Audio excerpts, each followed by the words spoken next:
lugar. Alguns com aquele sentimento, é isso mesmo, vamos matá-lo, crucificam, crucificam. E outros ali naquela contrição. E junto à cruz de Jesus estava. Qual tem sido o meu sentimento e o seu sentimento diante da cruz de Jesus? Porque, meus queridos, as acusações eram tamanhas. A voz do povo, que não é a voz de Deus, dizia: crucifica-o. Escolheram a Barrabás, um criminoso muito cruel, e optaram por crucificar a Jesus. Naquela via que chamamos de via dolorosa, estava Cristo carregando a cruz, carregando o peso do pecado de uma humanidade, carregando o peso das falhas do homem sobre os seus ombros, e indo em obediência até aquele monte, para entregar então a sua vida por mim e por você. Se eu pudesse, meus queridos, colocar dentro do seu coração um sentimento de entrega por Jesus, eu faria isso nessa manhã. Se eu pudesse entrar no seu coração e lançar essa semente, eu faria, mas eu não posso. É uma escolha que temos que fazer. Porque quando estamos junto à cruz de Jesus, nós podemos ter dois sentimentos. Aquele povo estava junto da cruz de Jesus, e aquele sentimento era um sentimento misto. Nós podemos estar junto à cruz de Jesus e ter o sentimento da renúncia, do descaso, de não querer. Isso é coisa de crente, isso é papo dos bíblios, eu não quero isso para a minha vida. Mas nós podemos ter aquele sentimento da indiferença, mas nós podemos ter o sentimento da entrega, o sentimento de reconhecer que se não fosse a entrega na cruz, o que seria de nós? O que seria de nós?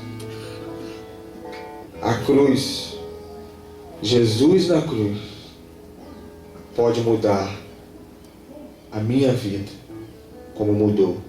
Pode mudar a sua vida e continuará mudando a vida de muitas pessoas. Muitas. Por que a cruz? Ela não era o lugar de Jesus. Ela era para mim, pobre pecador. Ela era para você. Mas Deus amou o mundo de tal maneira, entregou o seu Filho único, para que todo aquele que nele crê não pereça, mas tenha a vida eterna.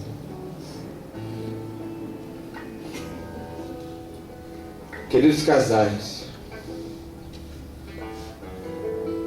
nós precisamos estar junto à cruz de Jesus todos os dias.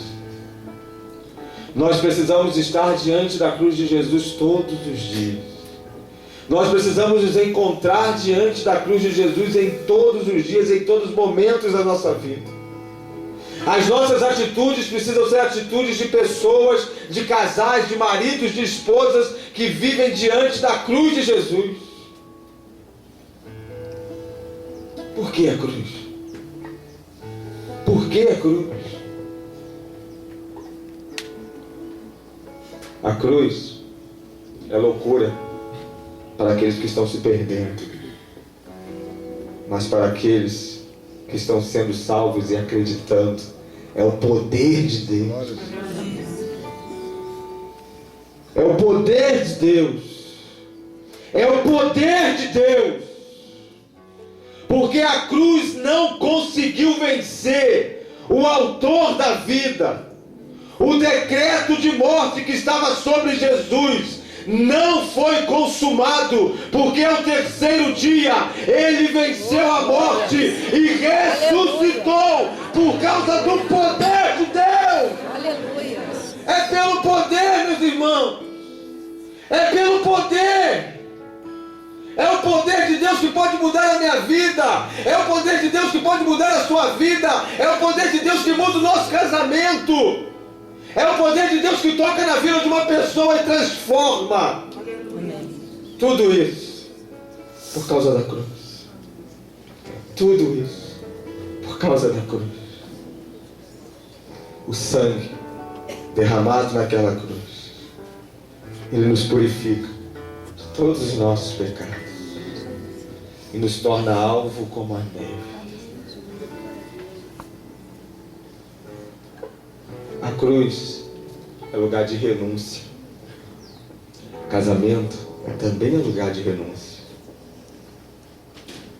Filipenses capítulo 2, do verso 6 a 8, vai dizer que, embora sendo Deus, não considerou ser igual a Deus, mas não se apegou e esvaziou-se de si mesmo, vindo a ser o servo, tornando-se semelhante aos homens, humilhou-se e foi obediente até a morte de cruz.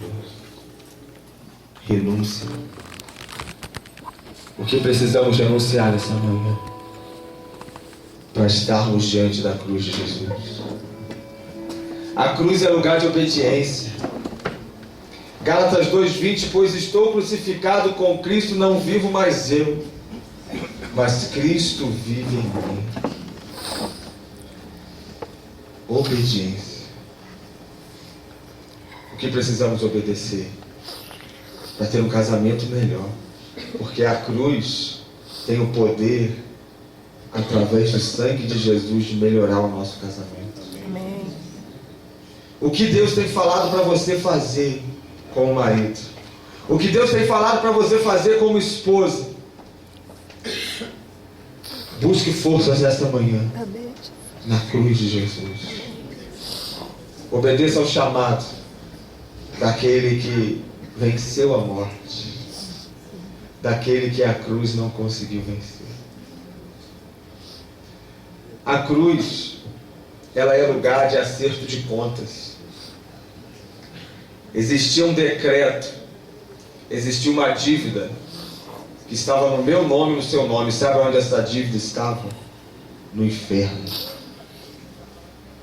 O meu nome e o seu nome tinham uma dívida lá.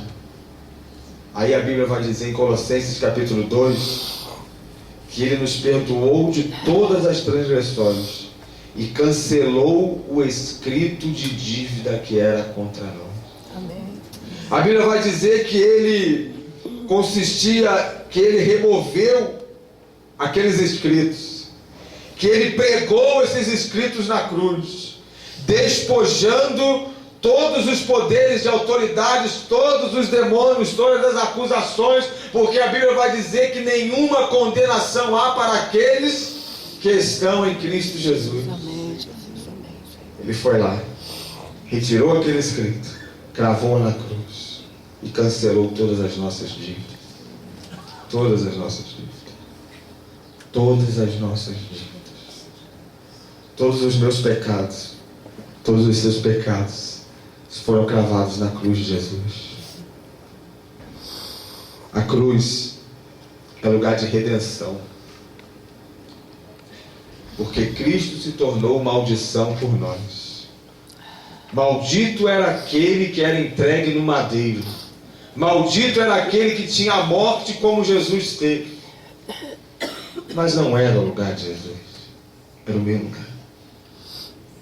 Era o nosso lugar. A cruz é lugar de perdão.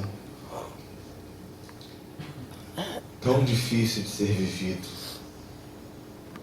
mas tão magnífico quando é exercitado. A cruz é lugar de perdão quando nós não merecíamos ser perdoados, mas Jesus nos perdoou. E quem sou eu para não perdoar alguém? Quem sou eu para não perdoar alguém? Perdão não é por merecimento. Eu não merecia ser perdoado por Jesus. Ninguém merecia ser perdoado. Perdão é um exercício da graça de Deus. Perdão é você olhar para a pessoa que está do seu lado e que já cometeu algumas coisas que lhe feriram muito. Ele não merece o seu perdão, mas ele precisa ser perdoado, porque não vem de você, é graça. Amém. É graça. Se eu fui perdoado por Jesus, se você foi perdoada por Jesus, se você foi perdoado por Jesus, quem somos nós para não exercermos o perdão na vida do outro? Não carregue esse peso dentro do seu coração. E em último lugar, a cruz é o lugar da vitória. O diabo, irmãos, pensava que havia vencido. Houve uma grande festa no inferno quando Jesus deu o seu último suspiro e declarou: está consumado. Mas essa festa durou muito pouco, porque ao terceiro dia chegou a notícia de que o túmulo estava vazio, de que a cruz não conseguiu vencer o autor da vida. A cruz é lugar de vitória. É lugar de vitória porque lá na palavra de Mateus 28, versículo 7, quando aquelas mulheres foram até o túmulo ver o corpo de Jesus, chegando lá, aquele túmulo estava aberto, e então elas recebem uma palavra, quando no versículo 7 vão dizer: ele ressuscitou. Vão depressa e digam aos seus discípulos: ele ressuscitou dentre os mortos e está indo adiante de vocês para a Galileia. A cruz não conseguiu vencer a Jesus por causa do poder, por conta do dínamos de Deus, por conta da dinamite que estoura qualquer rocha. O poder de Deus pode nessa manhã, na sua vida, romper com qualquer fortaleza do inferno. O poder de Deus pode na sua vida destruir, aniquilar qualquer rocha que se levantou para lhe destruir, porque maior é o que está em nós do que o que está no mundo. Eu queria passar um vídeo. Esse vídeo vai ter